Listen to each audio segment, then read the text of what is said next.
Hi everyone, welcome back to the Denied by the Crossbar podcast. I'm your host Darryl, and today I'm here with Nick. Again, how you doing, Nick, my friend? You all right? All good, all good. Yeah. Yeah. Guys, we're going to talk about Manchester United today. Michael Carrick has been confirmed as the new interim manager. We want to talk about what's actually going on at this club because, I'll be honest, they just keep on appointing these flipping ex-players. Like Nick said the other day, they're trying to put the whole class of United to it, and they Nick flipping now. When I saw the news, I thought to myself, is it one of them sort of jokes? But then I realised it's Man United. So, anything's possible with Manchester United. They've now appointed Michael Carrick, which, do you know what? It's a better choice than if they was to appoint Darren Fletcher I agree. I agree. Yeah, I know what you mean. Yeah. Yeah. or a Wayne Rooney or something like that. But at the same time, It wouldn't surprise you if they went for Wayne Rooney. Do you know that? The way they run these things. What I don't get, bro, is every other club. Let's be honest, I'm a Liverpool fan. It's hard to say. Man United are a massive club. They're a huge club around the world. They can't. It's like they can never get these managerial in between sorted out. They're always looking for a player. Let's bring back Giggs. Let's bring back Solskjaer. Like Ruud van Nistelrooy. Let's give it to him for 4 games. It's like they sack these players, these managers, on impulse. It's not like right, we've got him lined up, and we know when we sack this one, we're gonna bring him in. It's always this fighting around, let's mess around, let's wait around, hang around. For a massive club, let's be honest, they don't act like it when it comes to the transfers of managers. no, I think the majority of the managerial appointments in the last since Ferguson have left, I think 90% of them have just been an absolute joke and just been laughable. I mean, Michael Carrick, young and up and coming manager, he's done okay with Middlesbrough, but still, I mean, wasn't able He to hasn't get. got caliber, has he? That was the championship as well, you know? It's completely different. I think they should have waited. I mean, obviously they wanted to sack Amarin because of his comments, and Hmm. 100% I get that. But I mean, Darren Fletcher's not done any better. I mean, got knocked out of the cup, 2-2 to Burnley in the league. I mean, what Carrick can't really do anything more wrong than that, I suppose. But Yeah. we'll have to see. We'll have to see. Like 6 months time. I mean, they might get to the end of the season. They might decide, oh, we'll get Roy Keane in for another 6 months, or we might get Nanny in, or we might get we'll get someone else in. We'll find some ex-players to come in, you We'll know? get Ravel But Morrison in.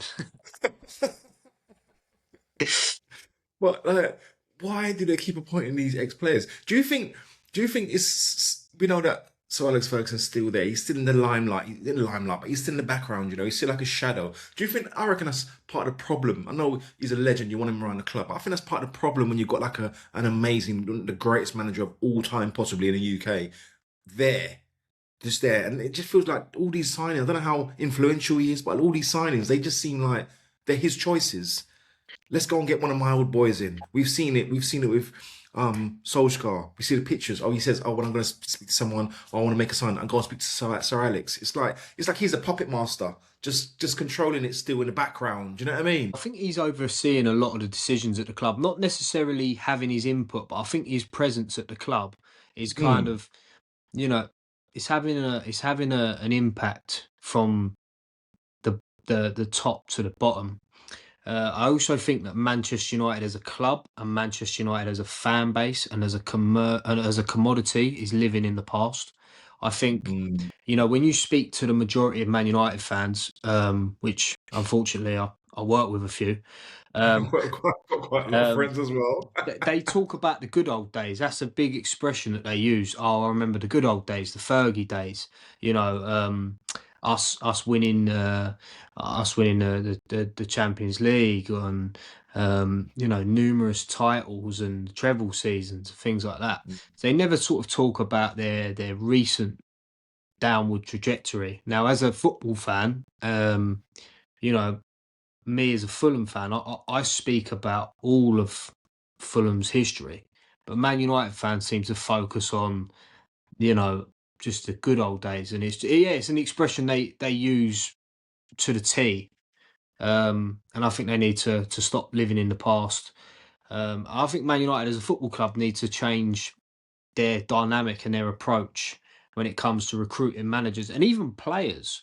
I think they Mm. spend far too much money on players. Like they're buying, Casemiro, they're buying Sesko, they're buying, all these expensive names when in reality, if they went out and sort of shopped around a bit and got in some young youth products, maybe the club, may shape up a little differently to what it is at the moment. Um, do I feel sorry for Man United fans as a fan base? Not really, to be honest, because not really. To be honest, no. I mean, they've won. Ten Hag won the FA Cup. Mourinho won the Europa League. They've had slight bit of success since then. They've still won a few cups Yeah, every couple of seasons. They win a trophy. Do you know what I mean? They're not being starved at success, and that shows what a big club they are, though. Because even if their clubs out there not winning anything, spending more money than Man United, if you know what I'm trying to say, you got to look at it like this: they're spending money. I know it's not great, they're not dominating, but every year or two they're winning it. They want, they're winning the FA Cup, they're winning, they're winning a trophy here and there, scraping by. But it just proves that their standards to their point is so high that Ten Hag won a trophy. They still sacked him. They won two trophies, and they still got him because they're chasing that league title. And like you said, I think they live in the past, but they're chasing that past so much into the future that they're willing to spend way more and beyond to try and get there instantly. Does that make sense? what? I don't want Yeah, to. I want to get in. We don't want to work with Kobe Mainu and get in a keeper Scott McTominay to help us grow and build. We're going to buy 60 million Casemiro because he's a world beater and we can get him. Do you know what I mean? We're going to go and spend whoever it is to bring in, not being running years ago, to bring in the past Cavani because we know at one point he was great. We're going to bring in Zlatan Ibrahimovic because he was great and he could get us there so quickly. Instead of buying a younger striker, nurturing him, working with him, they're chasing that instant success so quick, so fast. They want it so much that they just break the bank. And it's like people have started taking the piss. Everyone thinks, right, United are coming. Hoyland, terrible record, 65, 70 million for Hoyland because we know United want him. Price trebles. Hoyland was worth like 35, 40 million, mate, if that. They paid 70 odd million for Hoyland. Do you know what I mean? And obviously he's just left. He's left big season and he's doing all right in Napoli, I think they chase it so hard that they're willing to. They do back their managers. One thing you said about United, they back their managers, in my eyes, to mm. the hilt. Do you know what I mean? A lot of bad signings, but they do back them. You can't say you can't. They back their managers all the way, mate. And I think a lot of the managers in recent times have not had man management. You can go Mm, back to Alex Ferguson. Whether he was a great coach or not, we'll never know. But his man management skills were one of the best. In definitely terms of players like Ji-Sung Park, Phil Jones, get the best out of them. Johnny Evans, Carlos Tevez, we could go on all day naming these players. But he got, what's the word? He got respect in the dressing room. And I think a lot of players were scared. I don't know if I'd use the word scared, but respected Bordering him. scared, though. I know what Bordering you mean. scared, Fear factor. That fear factor there. yeah, bordering scared, but respect. You'd run through a brick wall. Now, I think a lot of players have a lack of respect for certain managers. I think, every manager that's been there has more or less lost the dressing room. I'm not sure about Mourinho. I couldn't say about Mourinho, but your likes of your Louis Van Gaals, your Amarins, your Ten Hags, Solskjaer, all lost the dressing room in the end because the players dictated the culture of the club. I think someone needs to come in and change that culture. Who knows? Michael Carrick might turn out to be a good appointment. If they're going to give Carrick time, um, who knows? He could be a good success in the long run. Will he get the tools to be a good manager? Absolutely. Mm. He'll get backed. He's got best facilities. Obviously, the stadium needs to be upgraded, but the training ground, one of the best facilities in England. Um, but will he be an instant success?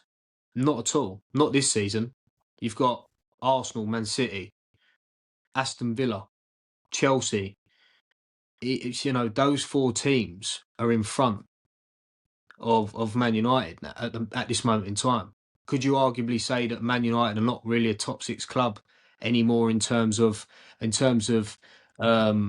a good point. play, That's a good point. in You're right. terms of contributing to the Premier League? Are they a top Mm. six club just in name? Yes.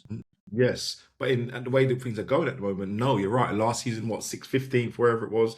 This season, maybe a top 10.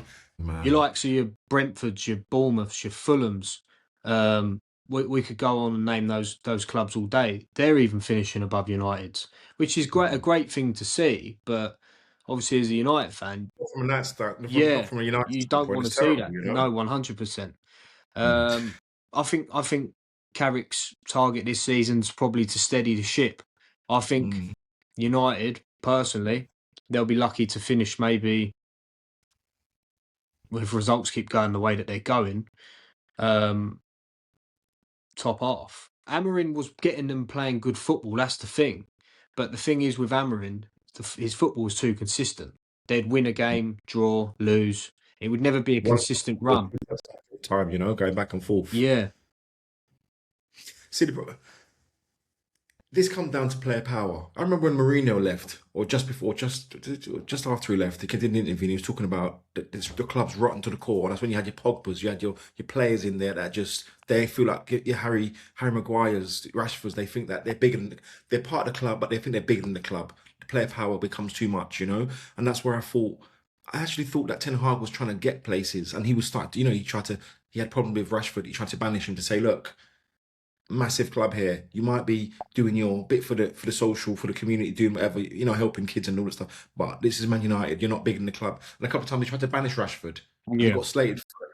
He tried to do the same thing to Sancho. Then he isolated himself. Then they was saying there's problems where the England players, Harry Maguire, they're not happy with Ten Hag because he's outcasting Sancho.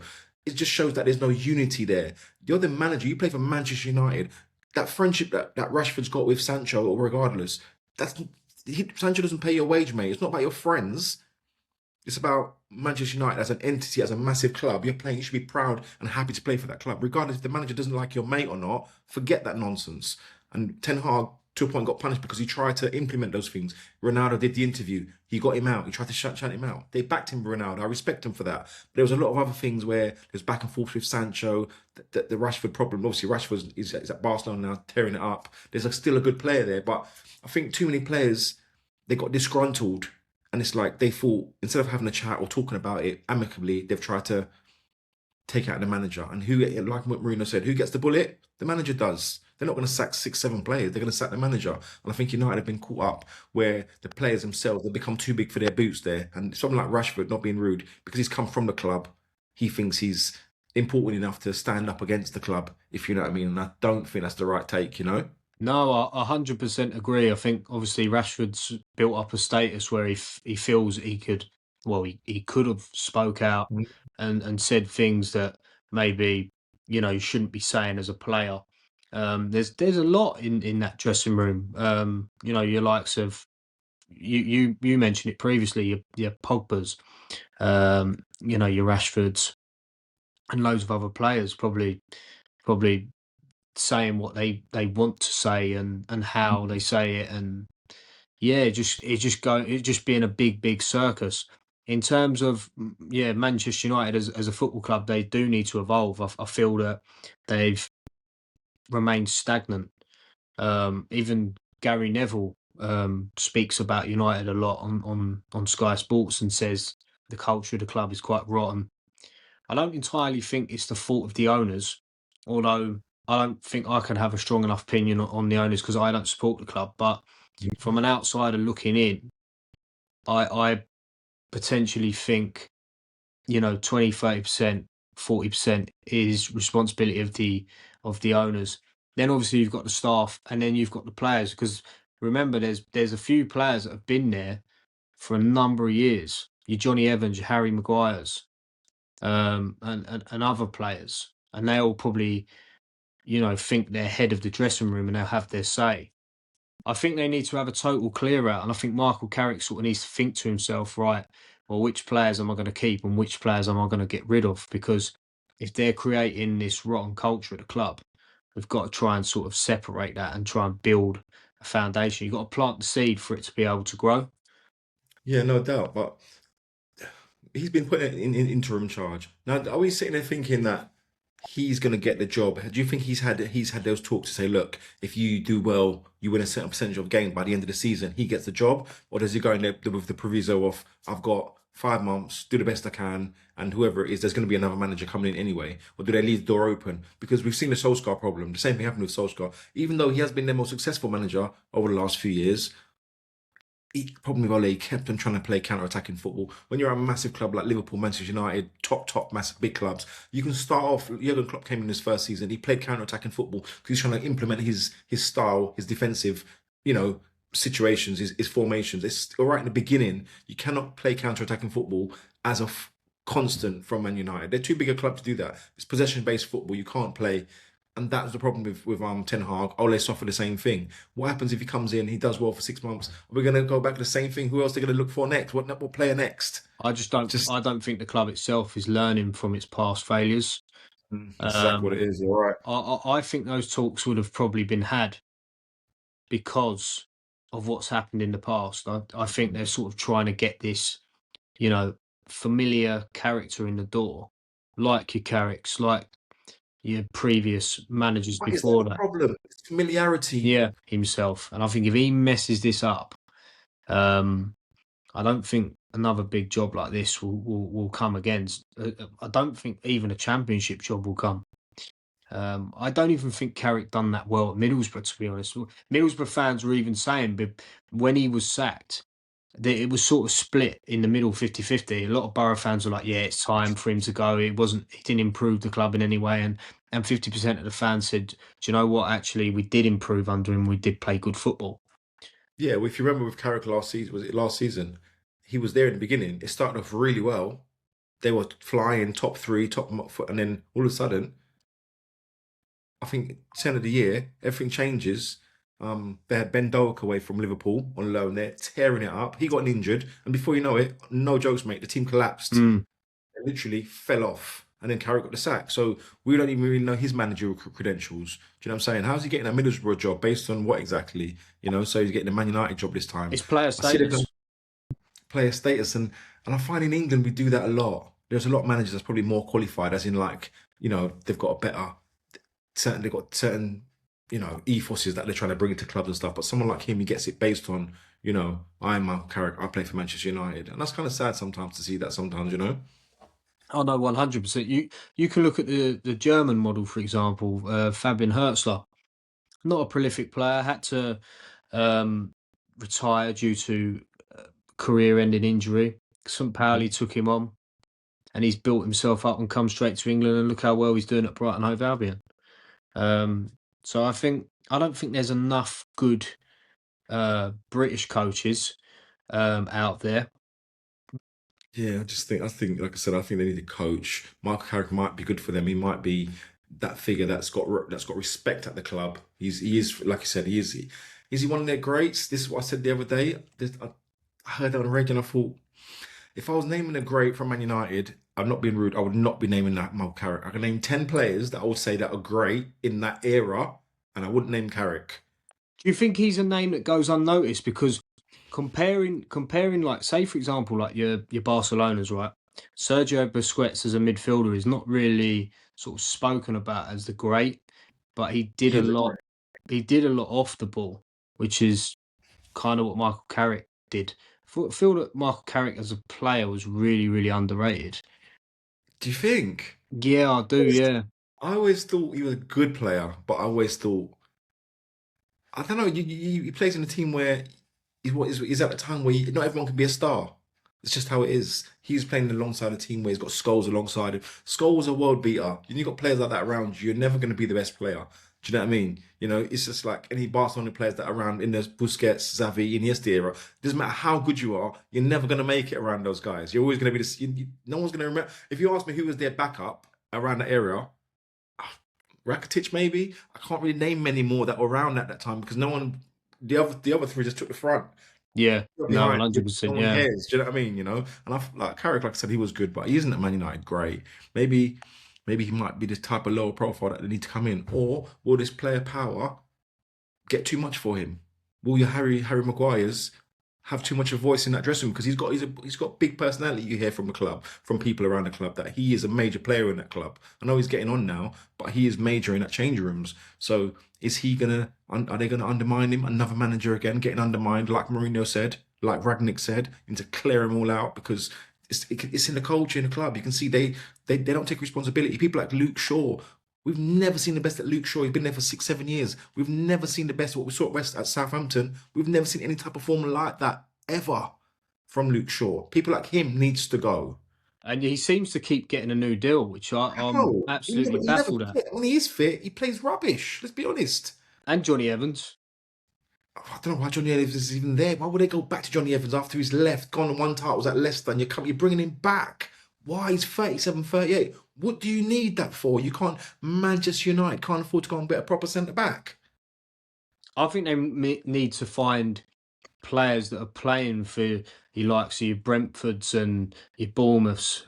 Leave Fulham alone, but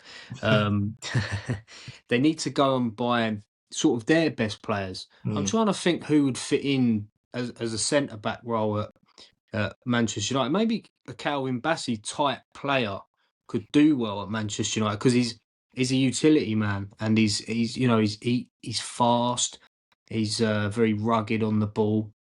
It all depends on what system, because Carrick plays a 4-2-3-1 system, so it's all going to see how it works out. If you go to a standard back four, then I don't think Martinez, like we discussed in the other pod, I don't think Martinez is strong enough to play as a number 2 centre back alongside anyone else. I wouldn't trust a Martinez alongside a Euro because I wouldn't. No. Roy Euro's a good young player. He's still young. He looks like he's got loads of potential. I don't think he starts for Man United. Heaven, I like him. Looks a good young player. Is it to me? He's too young. I don't believe it. I don't think young centre backs make it because you have to get those errors out of your system. That's why I see young centre backs come to the fore at 25s a lot of time. They have a lot of potential at 22, 23, but they never come out properly until the mid 20s, late 20s because you're learning your game, you're learning your craft. You can't. No one's a top centre back at 20 years old. Who? No, I agree. Yeah. So you think a player like Heaven needs to sort of be loaned out to a championship side, or He's got to be coming in and playing 20 minutes here, start him in the cup games like the FA Cup, make the mistakes, let them learn the game, But in my eyes, when you have those young centre backs, you need for instance, like a Gerald Kwanzaa. He needed Virgil van Dijk to learn off that, have that leader to learn off him. Heaven needs to be learning off at the lit. Sit, watch him, learn your craft from a good centre back. I don't think the Lit's that great. He's a good no, I don't either. I think pace. I think he gets turned too easily. I think he's not aware enough. And I just think a lot of the Man United defenders, central defenders, they just lack defensive capability.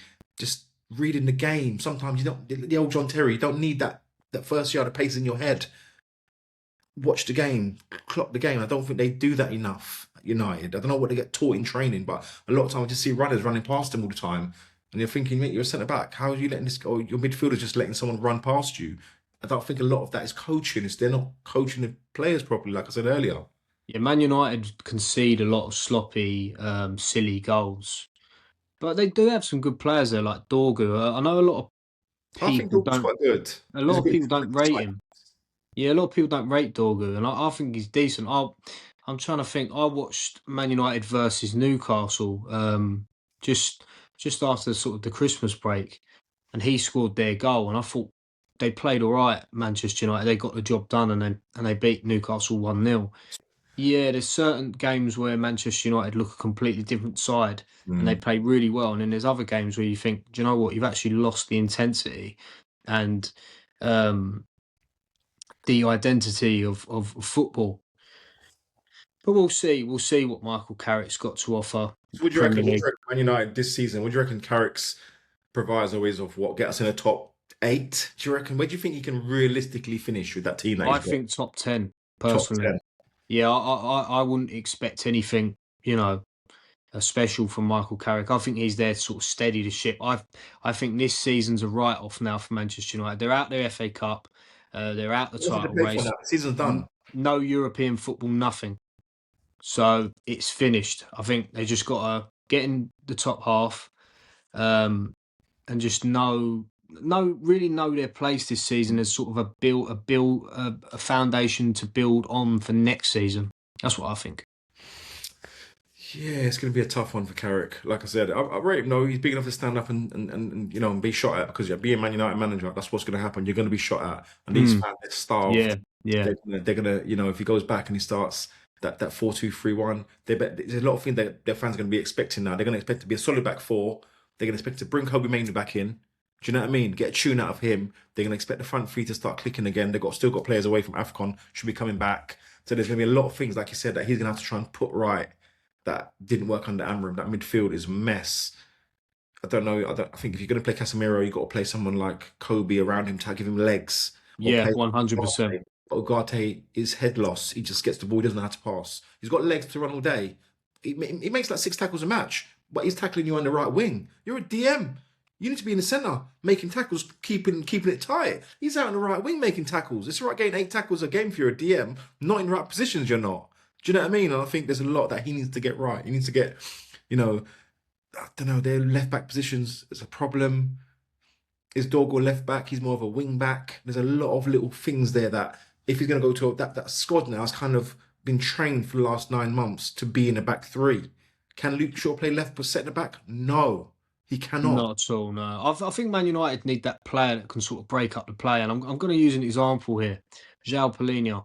I think Mm, he'd be a perfect player to go into Manchester United and fill that, utility man role in the midfield. Um, and João Palhinha, as we know, is capable in the Premier League. This year at Spurs, it doesn't look like he's enjoying his time at Spurs. Um, whether Yeah, I think that's a player that Manchester United should look to be sort of buying, and I don't think Bayern Munich will sell him for expensive anyway. I think they'll be looking to make back what they signed him from Fulham, which was sort of £50 million, sort of 35 to £40 million mark, which is not overly expensive for a midfielder of his quality and caliber. okay, last ones. Carrick, hit or miss? I wouldn't have hired him. You wouldn't I have. mean, no, I would have. It's a tough, difficult one, really. I wouldn't have kept Darren Fletcher in either, to be honest. I mean, that guy couldn't run a bath, let alone a football club. I mean, when I see him on the touchline, he just doesn't. He just looks completely out of place. Great player, good player in his day, but nah, I wouldn't trust him to run a bath. I really wouldn't. I think the under-18s is a bit too much for him in terms of coaching. Look at the results. I mean, just poor. Yeah. Who could they could have got someone in They could have got. of They're a higher massive club. They caliber. can't get who they want. They just didn't. It's too rash. They was too erratic, and they didn't think it through. It was too. They just impulse what he said. We got rid of him. That was it. There was no forward planning ahead of that, you know. But you would think there would have been forward planning because we've known Amra's been terrible since beginning of last season. Yeah. Do you So think it's not Eddie like Howe would be a good fit for Manchester United? I actually think he would. Problem, I think he would because he's a good manager, and I think that he gets players on his side, and he's a good coach. I like Eddie because he's a good coach. You can tell And he coaches his players properly. You know. he knows how to get a tune out of a player. He also knows how to bring in a player at bargain. Yeah, From him on being at the top Bournemouth. market all the time. Yeah, I agree. And when he did go to Newcastle, going off topic here, when he did go to Newcastle before the ownership takeover, he was working under a budget. So Mm. I think he would be a good fit. Yeah, I hear you, but I think it's gonna be tough on Mike Carrick. I've just got a feeling that he might just do something and get a run, and they might give him the job. It's And always the then way, though, isn't it? New manager bounce. new manager bounce, he gets it. It looks good, like a bit of Solskjaer. Looks good for a while, and then the wheels start falling off. You know. Yeah. But yeah, we'll see. But Nick, Keith, thank you so much for jumping onto the bar. I really appreciate it, man, for this Man You're United welcome. chat. Yep. You know, guys, if you don't follow Nick, follow him on TikTok, Nicky O'Shea. Does some real good vlogging videos and his away travels on his channel. So yeah, check him out. Make some good content, man. Cheers, guys. No worries, man. But guys, give us a like and a follow, please. We're nearly on 800 subs on YouTube. We're trying to get 1,000 and give away some merch. So please, guys, pass the podcast on and stick the notification button on so the podcast comes straight through to you. But yeah, we'll catch you on the next one, guys. Thank you very much. Cheers, guys.